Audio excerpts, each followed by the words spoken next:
కార్యకర్తల్ని సీనియర్ నాయకుల్ని రోడ్డు మీదకి రావాలంటే భయపడేలా చేశారు. ఇక నాలాంటి వాణ్ణి తిట్టని తిట్టు లేదు, పాల్ చేయని అవమానం లేదు, చేయని కుట్ర లేదు, వేయని కుతంత్రం లేదు. ఈ ఎన్నికల్లో అసెంబ్లీ గేటును కూడా తాకలేవు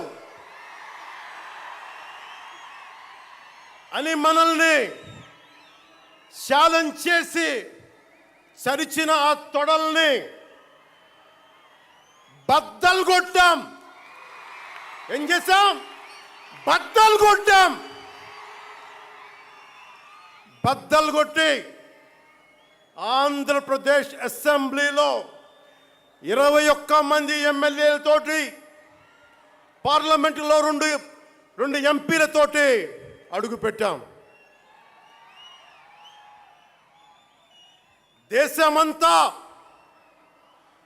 దేశమంతా తల తిప్పి తిరిగి చూసేలా 100% స్ట్రైక్ రేట్తో ఘన విజయం సాధించాం. ఎన్డీఏ కూటమి ప్రభుత్వాన్ని నిలబెట్టాం. ఈరోజు జయకేతనం ఎగరేస్తున్నాం. జై జనసేన, జై జనసేన, జై జై జనసేన, జై. కార్యకర్తల కోసం ఆలోచించిన పార్టీ. ఓసారి నాకు బాధ కలిగేది, నిద్రపోని రోజులున్నాయి. ఒక కార్యకర్తని నడి రోడ్డు మీద చంపినప్పుడు, నా కుటుంబ సభ్యుడిని చంపినప్పుడు ఎంత బాధపడ్డానో మీరు గుర్తుపెట్టుకోవాలి. అందుకే అలాంటి కార్యకర్తల కోసం దేశంలో ఎవ్వరూ పెట్టలేదు. స్కూల్ పెట్టి ఆ పిల్లల్ని చదివించి మళ్ళీ వాళ్ళ తండ్రి ఉంటే తండ్రి లేని లోటు ఉండదేమో, కానీ నేను మాత్రం వాళ్ళ జీవితాలకు వెలుగు సాధించి పెట్టే వరకు వారికి అండగా ఉన్నానంటే అది తెలుగుదేశం పార్టీ. ఈరోజు మీరు ఇక్కడికి వస్తున్నారు, వేరే రాజకీయ పార్టీలు చూస్తున్నారు. మీ బంధువుల ఇంటికో సొంత ఇంటికి వస్తే ఏ విధంగా ఆదరిస్తారో అలాంటి రిసెప్షన్ ఉండాలని ఈరోజు ప్రారంభించలా. నేను ఎవరు వచ్చినా భోజనం చేయడం, కాఫీ తాగడం, సొంత ఇంటికి వస్తే ఏ విధంగా ఆదరణ చూపిస్తారో అలాంటి ఆదరణకు చూపించిన పార్టీ తెలుగుదేశం పార్టీ అని చెప్పి కూడా నేను మీకు తెలియజేస్తున్నా. అదే సమయంలో ఒక విషయం మీ అందరికీ గుర్తు చేస్తున్నాను. ఎన్నో ఆటుపోట్లు వచ్చాయి, ఎన్నో సవాళ్లు వచ్చాయి, ఎంతో మంది మిమ్మల్ని ఎన్నో విధాల బాధ పెట్టారు. 43 ఏళ్ల సుదీర్ఘ ప్రయాణంలో మీ త్యాగాలు చూశాను, మీ కష్టాలు చూశాను, మీ ధైర్య సాహసాలు చూశాను. అదే సమయంలో అంతకు మునుపు కంటే 2024లో మీరు పడిన బాధలు చూశాను. అనునిత్యం ఎన్నో ఇబ్బందులు వచ్చాయి. మీ ఆస్తుల్ని విధ్వంసం చేశారు. కడాన మీరు చూస్తే చంద్రయ్య లాంటి వ్యక్తి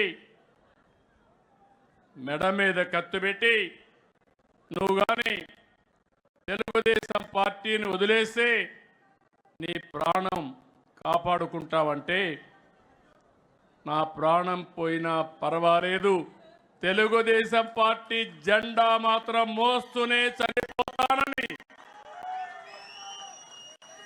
జై తెలుగుదేశం, జై చంద్రబాబు అని తుది శ్వాస వదిలిపెట్టాడంటే నా జీవితంలో ఏ విధంగా మరిచిపోతానని మీ త్యాగాలని చెప్పి నేను మీకు తెలియజేస్తున్నా. అలాంటి త్యాగాలు చేసిన వ్యక్తులు ఈ పార్టీలో ఉండడం గర్వకారణం.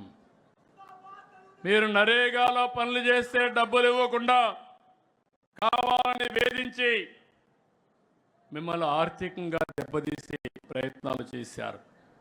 ఓసారి బాధ కలుగుతుంది. ఎప్పుడు రానటువంటి సంస్కృతులు ఇవన్నీ.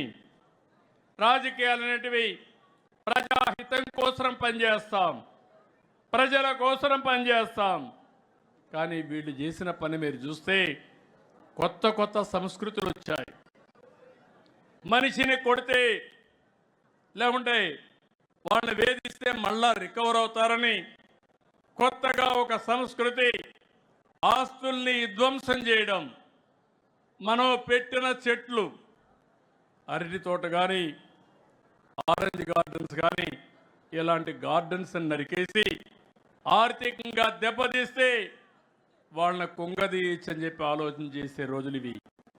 అయినా కూడా మీరు ఏమాత్రం భయపడకుండా నరేగాలో డబ్బులు ఇవ్వకపోయినా, నీరు చెట్టు డబ్బులు ఇవ్వకపోయినా, మీ ఆస్తులు విధ్వంసం చేసినా మీరు ఒకటే ఆలోచించారు, ఈ రాష్ట్రం బాగుంటే మళ్ళా నేను సంపాదించుకుంటాను, నా ఆస్తి పోయినా పర్వాలేదు, నా రాష్ట్రం బాగుండాలని తప్పించిన మిమ్మల్ని నా జీవితంలో ఎప్పుడూ మర్చిపోలేను.